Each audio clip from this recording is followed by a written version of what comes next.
Ghana Means Business, brought to you by GOIL. GOIL, good energy.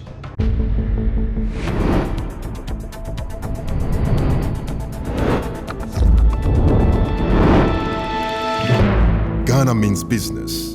Your story, our message. Welcome once again to the second part of our interview with Honorable Kwame Osei-Prempeh. Today we are going to continue where we left off last week in an exciting, adventurous, educative interview that shed more light on the political history, political career, academic credentials, history, and achievements of this great gentleman who has served his nation very well. Stay tuned, relax, and most importantly, enjoy the show. Ghana Means Business. Your story, our message. Every now and again, GOIL makes good things happen. This time, GOIL has introduced Super XP Ron 95, a higher grade fuel loaded with additives and yet sold at the same price as normal fuel. GOIL Super XP Ron 95 enhances engine performance like never before. It maintains the engine by keeping it clean from carbon deposits. GOIL Super XP Ron 95 is designed to burn slowly and thus improves fuel economy, making you save money after several kilometers. GOIL Super XP Ron 95 gives you a smooth driving experience, that is, less vibrations. Fill up with GOIL Super XP Ron 95. Now there's no need to pay more for any higher grade fuel. GOIL has that sorted. GOIL, good energy. Ghana Means Business. Your story, our message.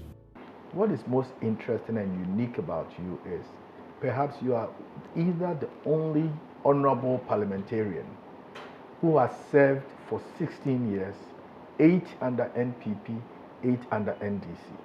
Honorable, looking at the current climate within our party politics and also at the parliament, how would you compare your time under President Jerry Rawlings, subsequently President J.A. Kufuor, President Mills, may his soul rest in peace, and the latter part of the end of President Mills' time, President John Mahama? Has Parliament evolved? Has it become better? Or based on the current issues that are coming up, do you see Parliament retrogressing or growing and maturing? Regrettably, I would say that I see Parliament retrogressing. Oh, why would you say so? No, because I follow debates in Parliament. The kind of debates that went on in Parliament when MPP was in opposition between 1997 and the year 2000. That was when NDC was had the majority. Had the majority of 133, and MPP and other opposition parties had 66. It was that time it was 200 or 67. So almost a two-thirds. Almost two-thirds. But they were short of one of two-thirds. The figure secretary seat savers. When it became a by-election, we went in, fought so hard, and we won. Honorable Chairman won that seat. That denied the NDC the two-thirds majority in Parliament. But the kind of debate, at that time, some of us were so young, but you have GhMeansBiz, who could stand on his feet for 3 hours, debating budget. NDC brings its budget. The next morning, GhMeansBiz will come out with our version of the budget. You believe that? GhMeansBiz will sit in his office the whole night, drinking tea, coffee and wine, and come out with coffee and wine. Coffee and wine. Interesting. I was near him. He would sit in the office the whole night. Sometimes by 5 a.m., he's leaving the office to go home, prepare, and come back. But he will come back. He said that this alternative budget alternative to what the government has presented. And people like Nene Kufuor, Osafo Maafo,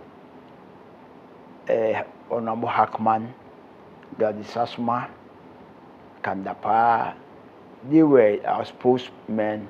Yes. So, with this people leading us, in fact, our team of 61 was solid. We prepared for Parliament, and we could take on the 133 NDC MPs. I mean, with ease. Of course, they had the numbers, but we really gave them time. It was no wonder that in 4 years' time, Ghanaians decided that NPP will be a better alternative, and Kufuor won. When Kufuor won, and those front benches were made ministers and others, some were stepping so easily. And I believe that Parliament was very exciting. Okay. At that time, I was key in Parliament. I chaired the Constitutional, Legal and Parliamentary Affairs Committee of Parliament. And I believe those were my best years. Rupa and other things, anytime I stood up to argue, people would listen. And the other side, they were also very exciting. In opposition, back then, Haruna, I mean, not Haruna, but those who were there, they were very, very, so Parliament was exciting. It seemed that everybody was always prepared not to be taken by surprise or not to be beaten to it. And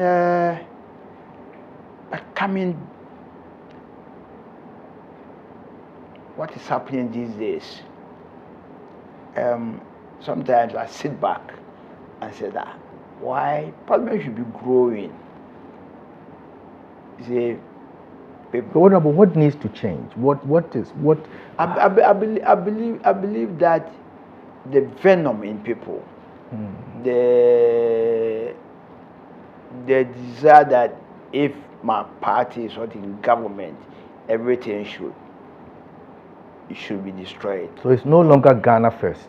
I mean, it doesn't seem. In fact, let me say that in party politics, people think about the but you should also think of the nation.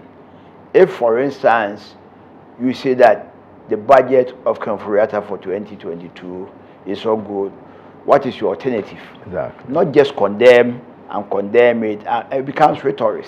That's what I'm saying, that in times past, GhMeansBiz will come out with an alternative budget. When Mills came, we were doing the same thing. Said this is so good, but this it ought to be this, ought to be that, ought to be that. Dr. Kofi Preku and others will come out and say this is what the budget should be. But now, no, it's rabble rousing. It's things which people would never think will happen, like somebody snatching the speaker's chair from. We are debasing. I believe that Parliament is being debased. We need to sit back. And at least when we started in 1997, we were toddlers. But now we have learned to walk. So at least we should be more matured in our debate in Parliament, in our actions in Parliament, not a Parliament which has become so divided, the nations are being thought of. And of course, I believe Parliament needs to reassess itself. Some of us, of course, even after the election, when the Parliament was almost equally divided, some of us, at the back of our minds, thought that we are going to see real politicking. Of course, there have been instances, like let's say in the US, when Trump was there, the Speaker, Pelosi, was Democrat. The Democrats had the majority. Of course, there were times they would block the president, but based on arguments, cogent ones, who can be assessed. But what's happening now, for some of us, in our view, it's also good we have traveled far. I agree with you. Yes. And well spoken as an elder statesman. Honorable, one of the greatest highlights of your life, I would say, was when you became the Deputy Attorney General and Minister of Justice. Can you share with us how it felt and how you carried that office? Thank you very much. Indeed, I was enjoying life in Parliament. I had become one of the champions in Parliament. One day, President Kufuor called me.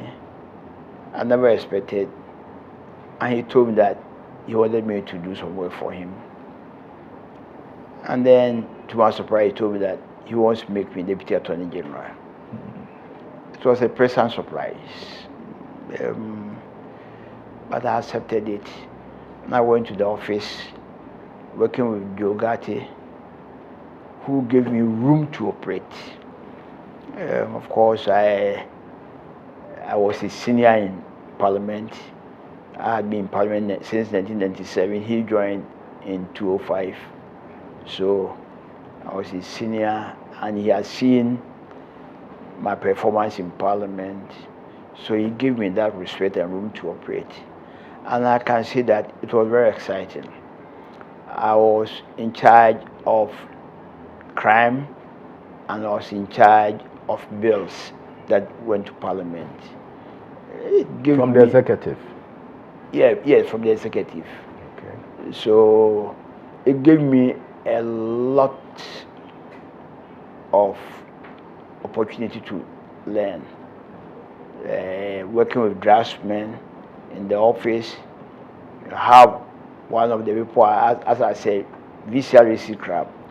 Somebody I had known since I had seen in papers since I was in primary school, and I had always looked at the VCRAC crab, and I was excited. And when I met him there, and I told him all I've known about him and he helped me a lot. Wow. And we worked together, and I believe that our time was one of the best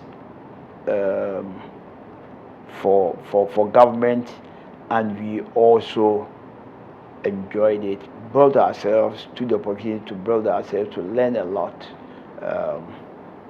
in law and Attorney General's department. Diversify, look at international agreements, you look at this, we serve on this committee, so many things. And I believe that it gave me the kind of exposure that I needed. My exposure before then had been legal practice, Parliament, but it added to it. And absolutely. Yes, and I believe I enjoyed it. Combined with my natural human relations, I was a fan of most of the lawyers there, and so I had it very easy, and I enjoyed my period there. We are proud of you. Thank we you. are very, very, very proud of you. Thank you very much. A public servant, a politician, an astute lawyer, and humility that serves as an example. Ghana means business. Your story, our message. Every now and again, GOIL makes good things happen. This time, GOIL has introduced Super XP Ron 95, a higher grade fuel loaded with additives and yet sold at the same price as normal fuel. GOIL Super XP Ron 95 enhances engine performance like never before. It maintains the engine by keeping it clean from carbon deposits. GOIL Super XP Ron 95 is designed to burn slowly and thus improves fuel economy, making you save money after several kilometers. GOIL Super XP Ron 95 gives you a smooth driving experience, that is, less vibrations. Fill up with GOIL Super XP Ron 95. Now there's no need to pay more for any higher grade fuel. GOIL has that sorted. GOIL, good energy. Ghana means business. Your story, our message. The winner for the Petroleum Company of the Year is GOIL Ghana Limited.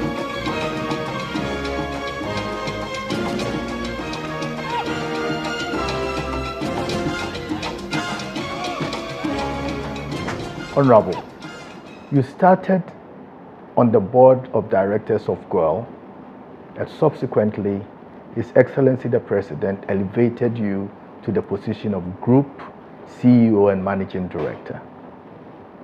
Naturally, from your career path, this was a bit of a new ground, oil and gas, management, and in an executive position. Can you share with us some of your early challenges when you came to GOIL? Thank you very much. Thank you very much. Indeed, as being on the board, as you know, I had served on several boards before. I was chairman of Ghana Supply Company for about 6 years.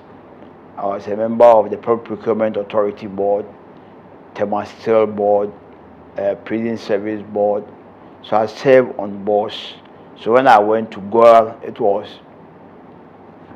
business as usual. Business as usual, and I learned a lot. But I believe that serving on boards had exposed me to the corporate environment. Sure. Serving on boards has exposed to the corporate environment. And I agree. I had the singular privilege of working under you when you were the chairman of Ghana Supply Company Limited. And I saw some of your sterling qualities as a corporate leader. So I am not surprised. Sure. People like you, and that has made it easier for me. So I learned a lot. So when I was asked to take charge of GOIL, I had no problem at all. And you know, GOIL is a big company. I'd been on the board for 2.5 years. I'd known where the company had come from. It was a company which was dying, and it had been put on the divestiture list for a number of years. It took the boldness of the Kufuor government upon agitation by staff to take it from the divestiture list and put it on the stock exchange. That was in 2007. And the staff had worked so hard to bring the company to a very respectable position.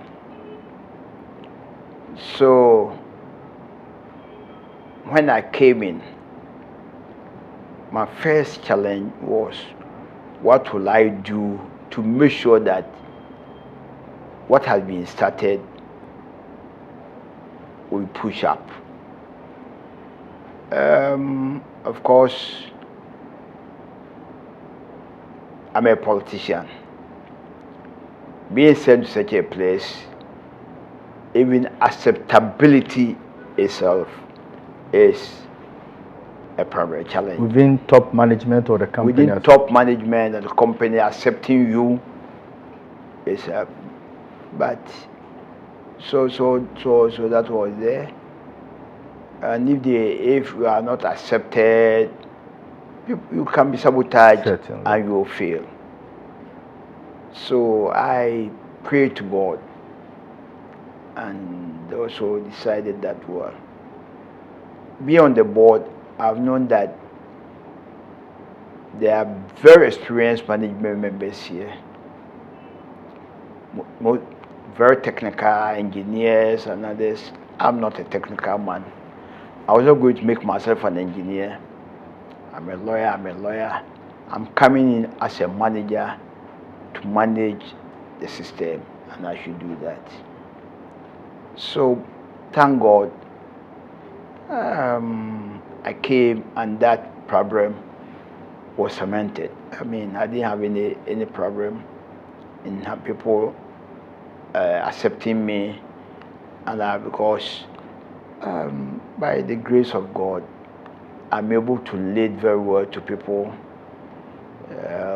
I'm able to humble myself irrespective of who I'm dealing with.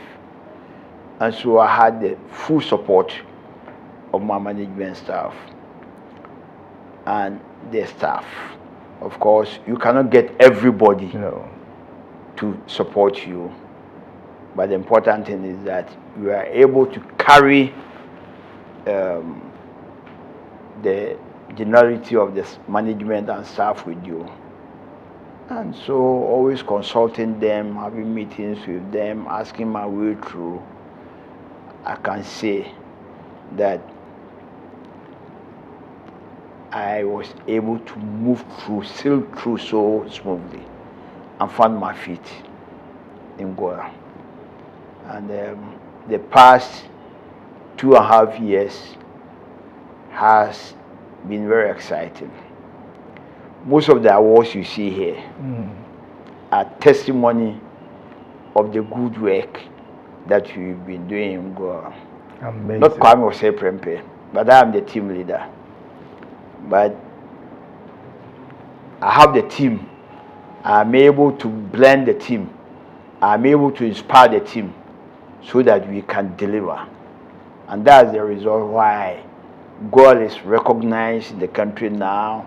We've added to our numbers over the past 2 years. We've added more than 100 stations to it. We are doing other things. Our staff numbers have gone up. Our departments have seen growth, everything. And I believe that it has been an exciting experience. I believe if you become a politician and you want to learn and you understand politics, it should be easy for you to find yourself in such a place. You live in America, in the Western world, some people go from politics, they become corporate presidents and other things, because politics gives you an exposure. The only difference may be that in our part of the world, people become politicians and they become team goals. That's true. So it becomes strange. But I believe from all that we learn dealing with people, I have about 70,000 constituents that are served, dealing with their matters on day-to-day basis, coming, solving problems here and there. So if you come to head a place with 300, 400 people, I believe if you are humble enough and dedicated to the job enough, you should be able to handle it. And that's what I found myself here doing. Thank you very much for that. And that is also something that we should all learn from you, because that is very positive. Yes, sure. Honorable, if you had to say one thing, that when you came in, you found the bucket to be maybe 75% full, what would you say has been the most significant addition or impact that you've made to GOIL since you became the group CEO? What I've said, can I pinpoint one thing? But I believe I believe my major achievement is what I have said, keeping the company together, making it stand as a unique company, putting it on a high pedestal, people seeing GOIL. Now GOIL has become a household name. That's all I buy. GOIL has become a household name. It's interesting, before I never used to buy GOIL. Well, sure. Especially now, your Ron 95. The Ron 95. Ron 95 we introduced in February 2020. Oh, I see. Yes. Under your leadership? Under my leadership. And that's leadership. Because before then, I don't know about Ron 95. No. But when my key staff, management staff, told me that there's this product, it's like this, like this, like this, and our competitors sell it at a higher premium. With the Ron 95, because it's, I think 95% octane, Yeah, octane. that's when I switched. Yes. The most amazing thing was that it was the same price as the regular price for all the other oil marketing companies. So that was a lifesaver. Yes. That was a major lifesaver. Yes. So when they explained to me, I said, okay, let's go for it. Wow. And I believe, and it has been a game changer. Oh, it is. It has been a game changer for us. Last month, for instance, we sold, and I look at the figures and say, wow. You say, I believe it's, but I don't claim anything for myself. For my team, the team of dedicated management. And it shows. It shows. Who- It is amazing. Who want, Amazing. who love God. They've dedicated their lives to God. Some have worked It's amazing. for 29 years, for 25 years, for all number of years. People come to GOIL and they either leave in a coffin or they leave during their old age. Yes, during their old age. And so they are committed to it. And so I just needed to harness the talents that we have. And thank God I've been able to harness that talent. And we are, as a team, we've added to God to make God greater. And I believe that by the time I leave God, I can say that I came to meet a girl which was great. I made it greater, and I will leave a name here. Well done.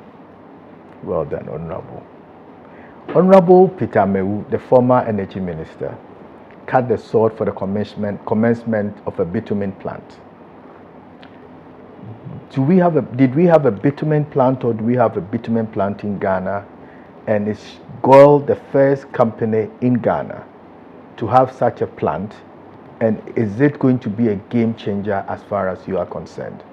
Well, let me say that there are some small bitumen plants, about 3 or 4 in the country. In terms of the size and But the in plant terms that of you the have. size, the modernity, and everything, ours is different. Ours is different. Indeed, we are our bitumen plant. One expert described it as the first of its kind in West Africa. Wow. I know there was a bitumen plant in Ivory Coast. They are our partners, SMB. Yes, yes. But yes. they produce base bitumen AC10, AC20. Okay. Our plant, apart from we have the depot, in which we are the SMB is our partner. Apart from that, we have a plant which belongs to GOIL alone. We are producing PMB, bitumen emulsions. We are the first company to produce PMB locally. What is PMB? PMB is polymer modified bitumen, the one, the top quality of bitumen. Is it for road construction? The one used for N1. Ah, okay. The one used the for highways. for the N1. Strain, Italian, that's SBS PMB. Okay. That's what nobody is producing in this country. In Ghana. In Ghana, and we are the first to produce it in Ghana. And the technology we are using is the top of the range. That's why somebody said that it's the first of its kind in West Africa. Wow. The technology is high, and we believe that it's going to be a game changer. Certainly. Indeed, for those top range, people used to import them to this country. But we believe that with our facility, we can supply the market. Which is very important in terms of our foreign exchange. In terms of our foreign exchange, everything, and we have also made provision for expansion. So you intend to export it into our landlocked countries, or? Oh well, if the within need comes, but with this PM, we believe that from what we have heard from the ministry, the ministry will be able to The roads and highways. The roads and highways, urban ministry, roads, and all urban those. roads, yes, especially for these foreign funded projects. Okay. They will need our products, and therefore it will be a game changer for GOIL. Absolutely. A game changer for GOIL. We're looking at over $3 million into our coffers. 3.5 million dollars to our coffers every year. Oh, that's and impressive. It's going to put GOIL in a very good stead. That's very Our shareholders will be laughing. Absolutely. I am sure you are excited just like I am. This is indeed informative. I never knew GOIL was so diversified and was in such capable hands. So all I can say is stay tuned, same time, same place next week for the final and concluding episode of what has become an incredible conversation with the Honorable Kwame Osei-Prempeh, Group Chief Executive Officer of GOIL and Managing Director. See you same time, same place, within the confines of your living room. See ya.